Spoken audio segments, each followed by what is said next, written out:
السلام علیکم، ہمارے چینل کہانی گھر میں خوش آمدید۔ آج ہم ایک مزیدار کہانی سنانے والے ہیں، کسان اور بادشاہ۔ شیخ سعدی نے زندگی کا زیادہ تر حصہ علم حاصل کرنے اور سیر و سیاحت میں گزارا۔ گلستان اور بوستان ان کی مشہور کتابیں ہیں۔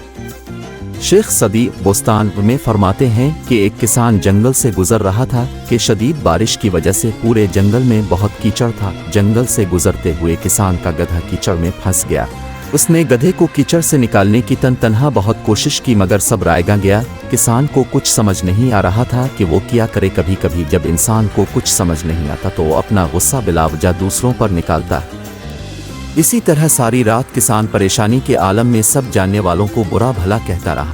اس کی زبان سے نہ دشمن بچا، نہ دوست اور نہ ہی بادشاہ، کیونکہ جنگل بادشاہ کی سلطنت کا حصہ تھا۔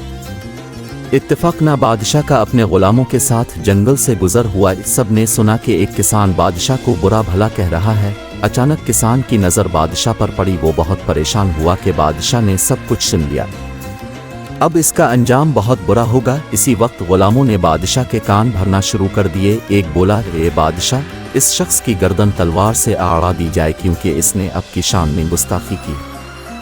دوسرا غلام بولا، اے بادشاہ، اس کو قید خانے میں ڈال دیا جائے کیونکہ اس نے نہ صرف آپ کو برا بھلا کہا بلکہ آپ کے خاندان کی بھی برائی کی ہے۔ بادشاہ نے مجبور کسان کی طرف دیکھا جس کا گدھا کیچڑ میں پھنسا ہوا تھا۔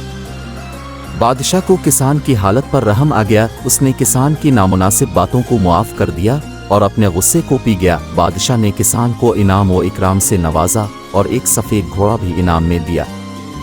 پیارے بچوں، ہمیں اس کہانی سے سبق ملتا ہے کہ سچ ہے کہ برائی کا بدلہ برائی سے دینا آسان ہے، لیکن انسان کو چاہیے کہ برائی کا جواب بھلائی سے دے۔ اگر آپ کو یہ کہانی پسند آئی تو ہمارے چینل کہانی گھر کو سبسکرائب کریں اور ویڈیو کو لائک کریں۔